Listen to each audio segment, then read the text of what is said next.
Kimchi hari pertama dan hari ke-7 itu beda. Dan orang Korea menghargai semua fasenya. Gila, lama tuh kan, kurang lebih tuh. Ya emang dibikinnya sebelum musim dingin, jadi pas musim dingin tinggal makan aja.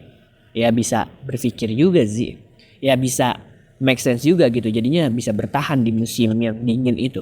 Kalau ngebahas fakta unik dari kimchi, gila sih ini. Kimchi itu bukan soal makanan rumah ternyata. Jadi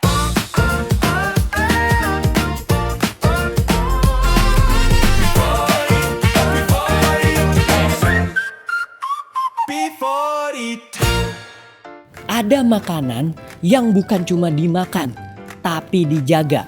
Ada juga makanan yang bukan cuma soal rasa, tapi soal identitas. Dan ada juga nih makanan yang kalau hilang dari meja makan, rasanya seperti ada bagian hidup yang hilang. Gimana ya? Di beberapa budaya, makanan cuma jadi pelengkap aja. Tapi di budaya yang lainnya, justru menjadi sebuah pondasi di meja makan.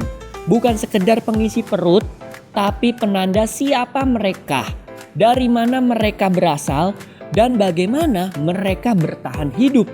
Dan salah satu contoh yang paling kuat itu datang dari Korea. Nah, makanannya apa? Yes, itu dia. Kimchi. Asik. Selamat datang di Before It, podcast di mana yang ngebahas tentang sejarah makanan yang ada di seluruh dunia. Basi bareng sama gue Zil Karim di sini. Alright, jangan lupa di follow semua sosial medianya Before It, oke? Yes, let's go. Di menu episode kali ini, gue bakal ngajak lo buat ngebedah kimchi.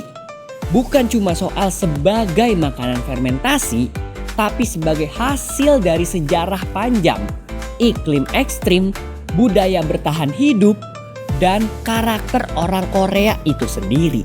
Sebelum kita ngomongin kimchi, kita harus ngerti dulu nih tempat dia lahir itu di mana. Semenanjung Korea.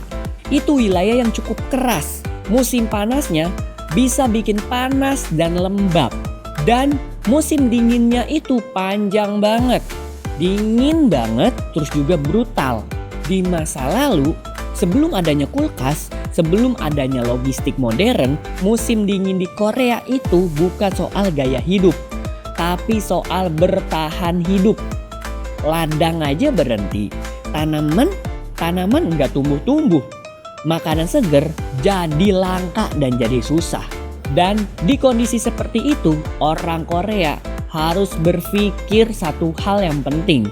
Gimana caranya makanan bisa disimpan lama, tetap aman, dan tetap bisa dimakan saat musim dingin datang. Dari pertanyaan itulah kimchi lahir cuy. Banyak orang mikir kimchi itu pedas. Padahal kimchi tertua justru tidak pedas sama sekali. Di catatan sejarah Korea kuno, sekitar era 3 kerajaan Korea, yaitu Goguryeo, Baekja, dan Silla, kimchi awal itu bentuknya sayuran asin dan difermentasi. Mirip acar tanpa warna merah seperti yang kita kenal sekarang di kimchi-kimchi pada umumnya. Sayuran seperti lobak dan sawi diasinkan, lalu disimpan untuk jangka yang panjang. Tujuannya sederhana nih, yaitu pengawetan. Pedas ya belum ada di kimchi pada saat itu. Cabai sendiri justru masuk ke Korea ratusan tahun kemudian setelah kimchi ada. Setelah jalur perdagangan global berkembang, jadi kimchi itu berevolusi nih. Bukan langsung jadi seperti sekarang yang ada pedes-pedes ya. Tadinya ya flat-flat aja. Gila gimana rasanya yang ada pedes-pedesnya ya?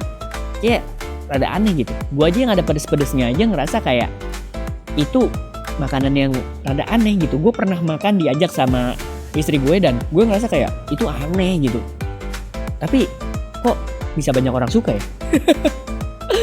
Cabai baru dikenal di Korea sekitar abad ke-17 setelah pengaruh perdagangan dari benua Amerika menyebar ke Asia lewat Jepang dan Cina. Dan saat cabai mulai digunakan, kimchi berubah total. Bukan cuma soal rasanya, tapi soal identitasnya. Pedas bukan soal sensasi ternyata, tapi soal antibakteri alami membantu fermentasi dan menghangatkan tubuh di cuaca yang dingin. Dari sini nih, kimchi bukan cuma makanan yang disimpan atau makanan simpenan, tapi jadi senjata melawan musim dingin di Korea. Kalau di sini udah gerah, makan kimchi makin gerah karena pedes. Kalau di sana kan dingin nih.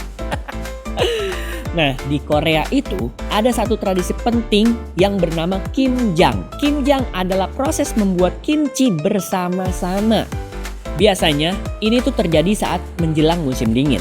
Ini bukan soal sekedar masak bareng-bareng, tapi ini adalah ritual sosial. Mulai dari keluarga, tetangga, bahkan satu komunitas itu berkumpul menjadi satu, ngumpul bareng, motongin sawi, nyiapin bumbu, terus juga ngeracik, dan nyimpen kimchi di dalam jumlah yang besar. Nah, pertanyaannya, kenapa bikin kimchi itu harus bareng-bareng? Karena hidup itu berat kalau sendirian. Simpel banget ya. Dan orang Korea paham itu sejak lama. Ini menjadi sejarah ya. Kimchi bukan cuma soal individu, tapi makanan yang kolektif. Bersama-sama nih. Jadi makannya mungkin masing-masing tapi bikinnya bareng-bareng karena buat bertahan hidup bersama-sama untuk masa yang akan datang. Anja. Nah, sekarang pertanyaannya, kenapa kimchi dimakan hampir di setiap waktu makan kalau di Korea? Jawabannya bukan karena bosen makanannya itu-itu aja. Justru ini karena kebutuhan. Kimchi itu adalah sumber vitamin saat sayuran seger langka di Korea. Hasil fermentasi yang baik untuk pencernaan juga nih. Dan pendamping rasa untuk makanan sederhana. Di meja makan Korea, kimchi itu bukan lauk utama, tapi penyeimbang. Tanpa kimchi, makanan terasa kosong. Nah, kalau di kita mungkin kalau ada yang suka kerupuk, mungkin itu kerupuk kali gantinya ya. Atau misalkan sambel. Ya kurang lebih kimchi berarti kalau misalkan di Korea, kalau versi Indonesia mungkin menjadi kerupuk, sambel. Kayak gue kayak makan nggak pakai sambel kayak gimana ya, kayak ngerasa kosong aja gitu, kurang pedes, kurang ada acuannya atau gimana gitu kan. Dan ternyata kalau di Korea itu kimchi guys. Kalau bicara tentang karakteristik kimchi nih, kimchi itu bicara tentang keberanian. Ya yang lo tahu sendiri aja, kimchi itu asam, pedes, asin, aromanya juga tajam, terus juga teksturnya hidup. Kimchi itu nggak pernah malu sama rasanya. Dia nggak berusaha netral dan itu mencerminkan budaya asalnya sendiri yang jujur, keras, dan apa adanya. Nah, kita masuk ke bahan-bahan kimchi. Ternyata kimchi itu ya alam yang menentukan rasanya. Bahan kimchi itu bukan asal pilih. Sawi putih dipakai karena tahan dingin, mudah difermentasi, dan teksturnya kuat. Terus juga ada bawang putih, jahe, dan daun bawang. Dipakai bukan cuma soal rasa, tapi karena fungsi pengawetan alami. Gochugaru atau bubuk cabai Korea memberi warna, panas, dan perlindungan mikroba. Setiap bahan punya alasan historisnya tersendiri. Ternyata di balik kimchi tersebut punya alasan tersendiri kenapa memakai sawi, kenapa ada pedes-pedesnya. Ya, untuk bertahan hidup gitu. Gila, sedalam itu ya ternyata kimchi. Padahal makanannya kayak sederhana gitu dilihat, tapi sedalam itu. Nah, kalau proses pembuatan ya sebenarnya kimchi itu nggak punya resep baku. Dia soal proses sebenarnya. Seperti sayur yang diasinkan dulu. Nah, terus habis itu airnya dikeluarin. Terus teksturnya diperkuat, bumbunya diracik. Terus juga dibumbui itu sawinya. Difermentasi, dan fermentasi itu hidup. Dia berubah, dia bergerak. Kimchi hari pertama dan hari ketujuh itu beda. Dan orang Korea menghargai semua fasenya. Gila, lama tuh kan, kurang lebih tuh. Ya emang dibikinnya sebelum musim dingin, jadi pas musim dingin tinggal makan aja. Ya bisa berpikir juga sih. Ya bisa make sense juga gitu, jadinya bisa bertahan di musim yang dingin itu. Kalau ngebahas fakta unik dari kimchi, gila sih ini. Kimchi itu bukan soal makanan rumah ternyata. Jadi Korea itu sampai ngembangin space kimchi khusus buat astronot. Nah, kenapa sih? Karena kimchi dianggap bagian dari identitas nasional cuy. Ini bukan lebay, ini serius. Jadi kalau ngebahas kimchi, ya Korea. Gokil. Kimchi aja bisa sampai keluar angkasa. Kita belum pernah cuy. Di era modern ini, kimchi itu bisa dibeli di mana-mana. Ada yang instan, terus juga pabrikan, dan diekspor. Tapi dibalik itu semua yang ada di sini ataupun di mana-mana, tradisi kimjang tetap dijaga di Korea. Karena kimchi bukan soal praktis, tapi juga soal kolektif. Nah, kebersamaan itu yang dijaga berarti kalau di Korea ya. Kenapa kimjang tetap ada? Padahal udah ada cara mungkin lebih cepat atau cara lebih mudah di era modern ini. Tapi tradisi kimjang itu tetap dijaga. Nah, itu kebersamaan itu yang gak pernah bisa kita lepas cuy. Mau dimanapun itu. Ternyata di Korea kebersamaan tetap ada gitu kan. Dengan melalui kimjang tersebut.